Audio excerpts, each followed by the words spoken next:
আমরা কিছু হলেই ডাক্তারের কাছে দৌড়ে যাই। ডাক্তারের কাছে দৌড়ে গিয়ে আমাদের যা যা প্রবলেম আমরা সেগুলো বলতে থাকি। আর আমরা প্রেসক্রিপশন ভরে ওষুধের নাম নিয়ে চলে আসি বাড়িতে। আমরা তার আগে অবধি, ডাক্তারের কাছে যাওয়ার আগে অবধি আমরা কি করি, আমরা একটা হোম রেমিডিজের কিছু একটা ব্যবস্থা করি। হোম রেমিডিস যেমন হচ্ছে একটু সেঁক দেওয়া, একটু কুলকুচি করা, একটু গার্গেল করা, দাঁতের কোনো প্রবলেম হলে তাহলে একটু লবঙ্গ তেল দেওয়া, পেটের কোনো ব্যথা হলে একটুখানি ঠান্ডা খাওয়া, ডাবের জল, মৌরি মেথির জল, মানে সব রকম হোম রেমিডিস ফার্স্টে আমরা টার্গেট করি যে এগুলো করে যদি কিছুটা সুস্থতা পাওয়া যায়। কারণ আমরা ছোটবেলা থেকেই দেখেছি যে আমাদের মা, ঠাকুমা, দিদিমারা সবাই এই জিনিসটাই করেন প্রথমেই। আর সর্বোপরি ঈশ্বরের কাছে প্রার্থনা তো আছেই। তো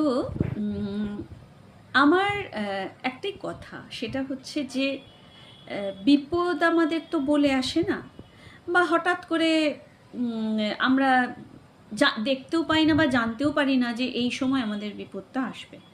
সেই রকমভাবে আমাদের একটা প্রিকশন নিতে হবে। প্রিকশন নেওয়ার কোনো সুযোগ বা সুবিধা কিছুই থাকে না। আমার কথা হচ্ছে যে হোম রেমিডিস আমরা অবশ্যই ব্যবহার করব, বা আমরা প্রথমে যে ফার্স্ট এইডটা সেটাও আমরা করব। কিন্তু যদি ভবিষ্যতে যদি সেই হোম রেমিডিসটা যদি না করতে হয়, যদি আমাদের রেগুলার কিছু রুটিনের মধ্যে নিয়ে আসা যায়, তাহলে ক্ষতি কি? ক্ষতি তো কিছু নেই। আর এই যে রেগুলার নোটিসে আনা বা রেগুলার রুটিনে আনা, এটা কে শেখায়? এটা শেখায় মরিঙ্গো বায়োসেন্স। মরিঙ্গো বায়োসেন্স শেখায় প্রতিটা দিন নিজেকে একটু সময় দাও, একটু সুস্থ রাখো। আর ওই একটুটা একটা ক্যাপসুলের ভেতরে সব কিছু দিয়ে দেওয়া। ওই একটু সুস্থতা, একটু ওয়ার্কআউট, একটু এক্সারসাইজ, আর ইন ফিউচার তোমাকে ওই হোম রেমিডিজের মধ্যেও যেতে হবে না, আর কোনো ফার্স্ট এইডও করতে হবে না। কারণ ওই একটু প্রতিদিন একটু একটু করতে করতে তুমি পুরো সুস্থতা পেয়ে যাবে।